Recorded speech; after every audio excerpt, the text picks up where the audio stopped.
there is a riddle carved into the wind that passes through every valley. Greatness sits upon what cannot be moved. Yet the world rushes past what is slow to rise. Some say you can tell a builder by how he listens to the silence between storms. A question hung in the air that demanded an answer.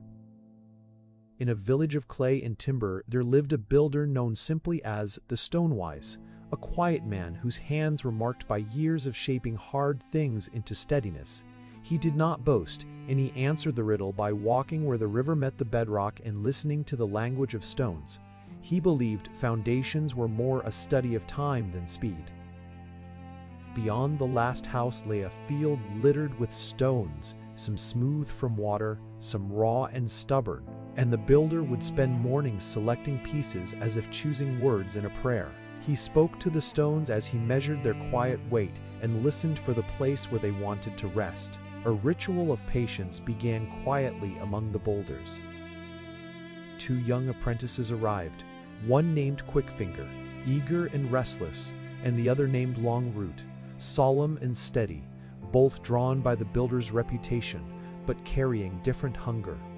They watched him tilling the ground in patient circles and wondered which course would make them great.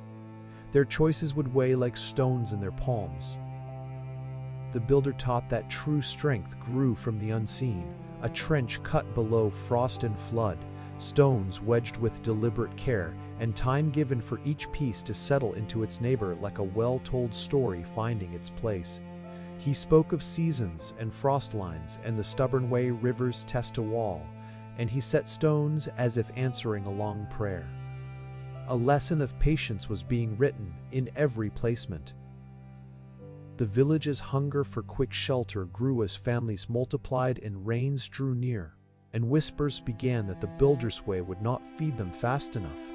Some urged the apprentices to hurry and build more houses at once, promising applause and coins for speed rather than steadiness.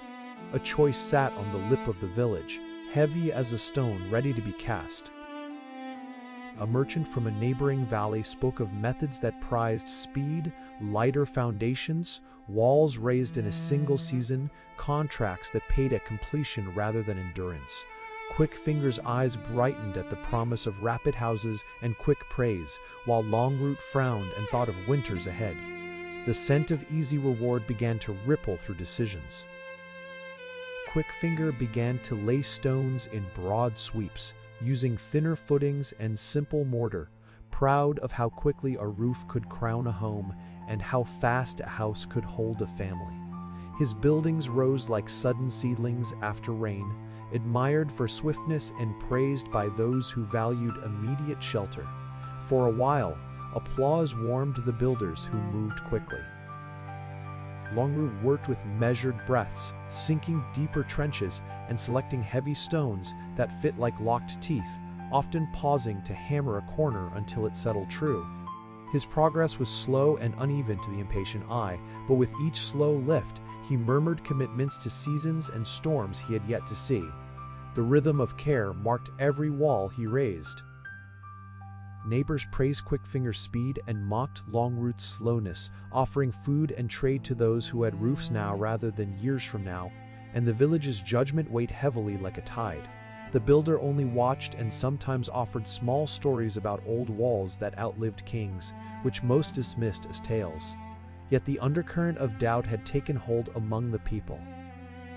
One evening, the builder sat the apprentices down beside the fire and told a quiet story of bridges that failed not from one storm but from 1,000 small neglects, urging them to trade high applause for long endurance. He placed a single smooth stone in each of their hands and said that strength is measured by what it holds when everything else is gone. The apprentices felt the weight of that word. As more houses went up quickly, the village divided. Some sheltered in the present warmth, others watched Longroot with suspicion and the builder with distant admiration, and contract disputes quietly threaded through markets. The choice between speed and patience had become the invisible scaffolding of their future, and a hush of unease drifted before the still air of coming weather. Choices now would soon meet consequence. One spring, a sky like a drum began to pound. Clouds gathered in a low wall, and the wind spoke in tongues, no one ignored, and the river that had been patient grew ravenous with thaw. Some say the weather was not a punishment, but a teacher who had always been scheduled to arrive. The village braced in differing ways. The rain came in sheets and the new roofs shuddered, and Quickfinger's houses leaned on thinner footings that began to drink in the rising mud, their foundations sliding like hurried promises that never learned to bind. Families clung to beams as water licked at doorways, and soil gave way, realizing that speed had a cost invisible until pressure came.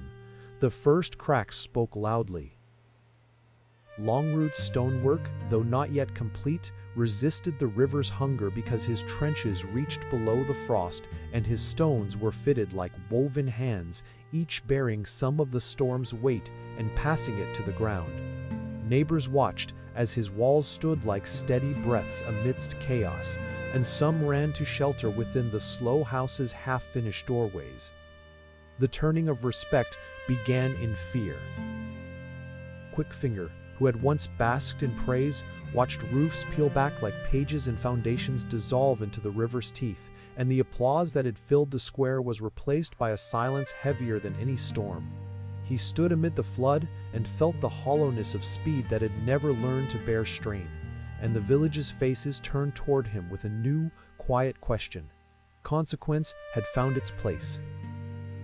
The builder moved through the village like a steady tide, offering hands to lift, hands to place, and hands to teach the frightened how to find the deepest ground. And he said nothing about being right, only about being useful.